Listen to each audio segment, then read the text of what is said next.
Hello readers, I'm the Avid Reader and today we're reviewing Colonization Down to Earth, written by Harry Turtledove in 2000. So this is the second volume in the Colonization series and the sixth volume in the World War series. And it's about humans and aliens coexisting between 1964 and 1965. And as always, Turtledove has a bunch of characters. Here again, it's mostly humans, but you also have a bunch of race characters. So at the head of the race, you've got Atvar, who is the commander of the Conquest Fleet, and new policies are being introduced to integrate the humans. So for example, Thomas proposes to institute a tax on people who go to pray. Muslims go to the mosque 5 times a day. They have to pay 5 times to get in. And Jews and Christians, each time they go to their synagogue or church, they also have to pay something. And the race is really encouraging now the veneration of the spirits of the past emperors. Atvar also wants to have some of the males and females of the colonization fleet trained for war to become soldiers.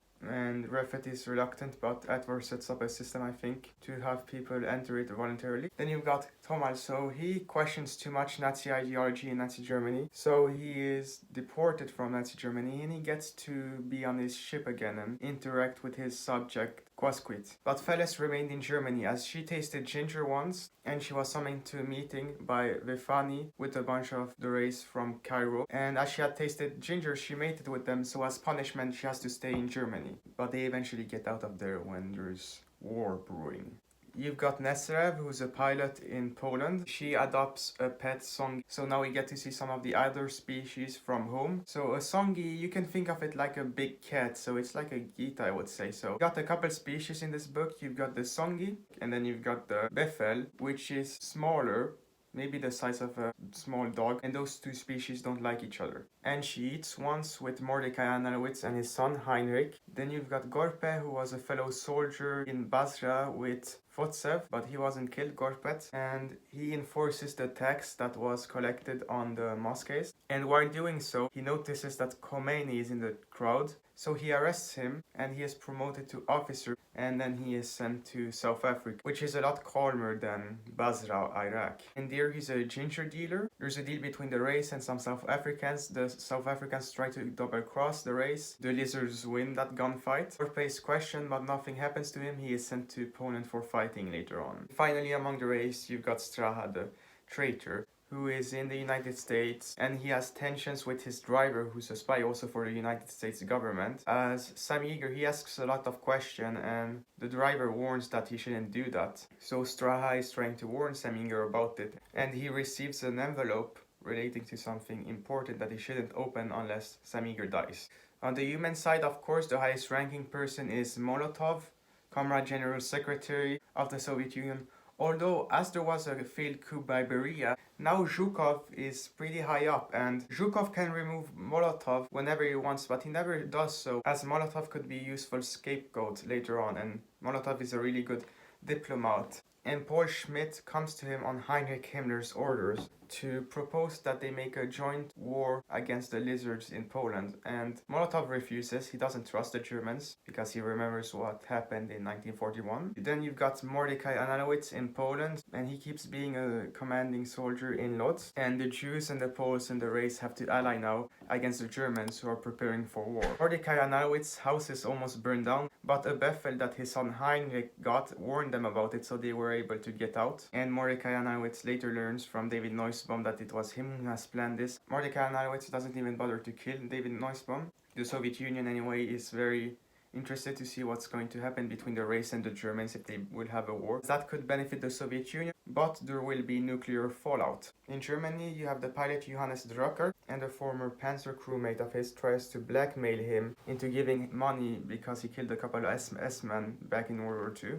And Drucker threatens the man with him being in the SS, he claims, but that bastard anyway sends a letter claiming that he killed those SS men. And Drucker's higher up, Walter Dornberger, well, he decides to destroy the letter, so that's a pretty good general. There's a shift of power in Nazi Germany. Heinrich Himmler, who has been half restrained, half wants war, he dies, so you have this committee of 8 for a while, and later on they decide to select Ernst Kaltenbrunner as a new Führer. And Kaltenbrunner, he's the Austrian version of Heydrich, so he starts war with the race. There are nuclear weapons used on both sides in Poland, in France, in Germany, and there's an arrest warrant out for Drucker, but Dornberger sends him up to space so he can be safe. And Germany calls him down, he refuses. Eventually all German pilots get an order to attack the race, no matter what. And then he learns that somehow Dornberger has become the new acting Führer and that Drucker has been promoted to colonel. So now he goes in to fight against the lizards. He fires his 2 missiles, they miss, and then he gives himself up to the lizards, so he becomes a POW. In China, you've got Li Han, who is with her daughter and Niho Ting. They are kicked out from the Forbidden City eventually by the lizards. They go to some village, they get some food because they're party members. The race sets up some rock shrine thing to venerate the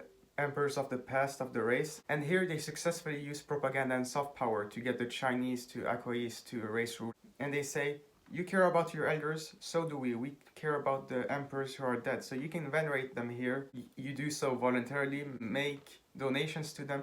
But you will be punished if you hurt this shrine. And Li Han's daughter Liu Mei does. And when a reward is put out on people getting the property of those who committed the crime, someone tells on Li Mei. And Li Han, Li Mei, and Niho Ting, all communists, are arrested by the lizards. And they're communists, so they deserve this. Really, here when you read this in China, you can really see lizards aren't really that cold-blooded. They're not cold-blooded murderers. The communists are, so I don't feel any sympathy for Li Han being arrested. And Li Mei disobeys her mother and starts going out with some guy, so she doesn't like that. Li Han meets Thomas. Thomas decides he's not going to torture her, but there are still some Chinese lackeys of the lizards who torture some people, but Li Han isn't tortured. In Palestine, you've got Reuven Russi, who's at the Moishi Russi Medical College. There is an order at that college eventually that you have to go to venerate the emperors of the past a few times a month if you want to continue at this college. And a lot of Muslims and Jews, well, they get out of there. And he gets to work at his father's medical practice, and he's a pretty good doctor already, Reuven Russi. In France, you've got Monique Dutour, who is caught between her brother and the SS. So eventually, after she refuses to sleep with Dieter Kuhn, well, he has her arrested by the SS, she's beaten up, so she finally agrees to sleep with him. She tries to arrange having him whacked by the lizards and the French, but they kill some innocent fellow instead. So she leaves and goes off to live with her brother. Eventually, a nuclear bomb lands on Marseille as there's a war between the Germans and the lizards, the East German War of 1965. And they are trapped in the cellar, but they have some food, they have some wine, they have light,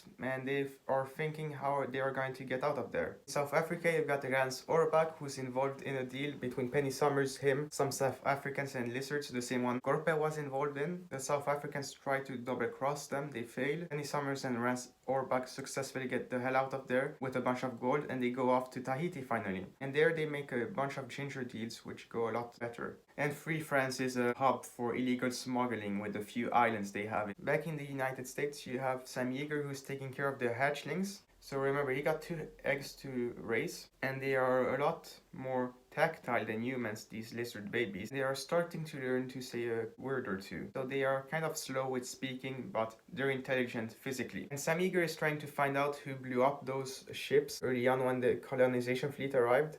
And someone comes up to his door, tries to kill him, he blows their face out. Then he's summoned by Earl Warren, the president, and is threatened basically, stop looking into things that don't belong to you. So it's implied that Earl Warren tried to whack Sam Yeager. So Sam Yeager votes for someone else in the 1964 election, although Earl Warren gets re-elected. Somebody else comes to his house with a Molotov cocktail. He's out watching the stars, so he catches them and beats the hell out of them. The police take the guy away, and Sam Yeager never learns what happened to him. Eventually, Sam Yeager finds out who blew up those starships. It's implied that it's the USA. So he goes to Straha with an envelope probably containing evidence, and he says, if I get killed, well, you open it, and you'll know what to do. So Sam Yeager is now fearing for his life, and the US government, there's a conspiracy by them to get him killed. Then you've got Glenn Johnson aboard the Lewis and Clark, and he's just doing some asteroid mining and has to do some exercise sometime as he's in his own ecosystem of the ship there. He's also the guy who pilots the stuff. They don't like that the race are spying on what they're doing, but they can't really do anything about it. And finally, you've got Quasquit. Now, Quasquit, she's communicating with Sam Yeager on her computer thing, so they eventually arrange a meeting between her, Sam Yeager,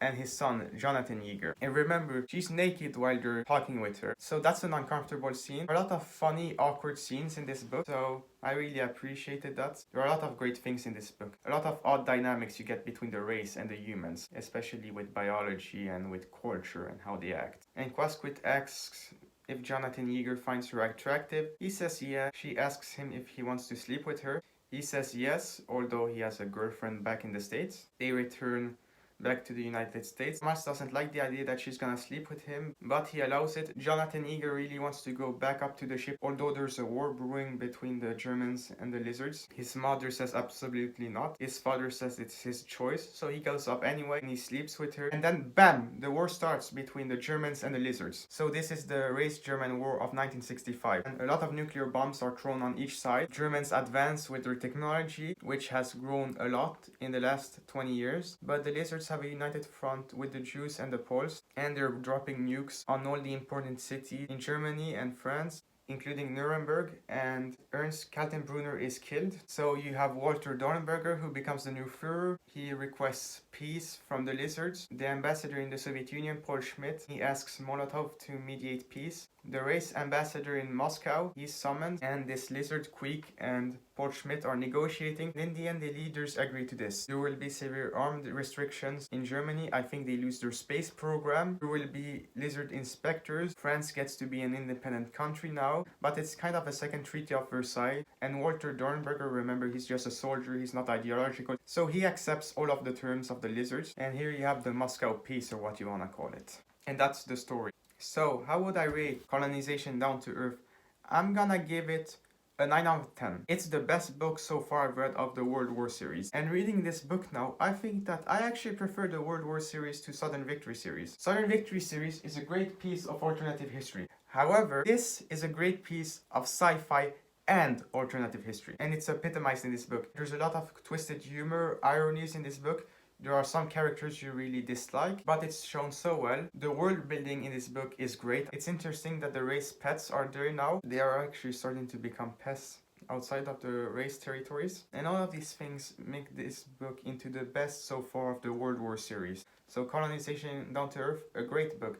9 out of 10. I mean, I've read over 20 books now of Harry Turtledove. This is among the best, and it reinforces my idea that Harry Turtledove is the best author I've read so far. He's my favorite author, without a doubt. And the World War series of what I've read so far of Harry Turtledove is my favorite also. The second volume of Colonization Down to Earth is the best so far of the World War series. There's maybe a handful of better Southern Victory books than this one. It ranks really high among Harry Turtledove books. That says something. He's a great author. So 9 out of 10. Keep up the good work, Harry Turtledove. Oh, and by the way, this is the 100th book review on the Avid Reader YouTube channel. So, 100th video on the Avid Reader channel.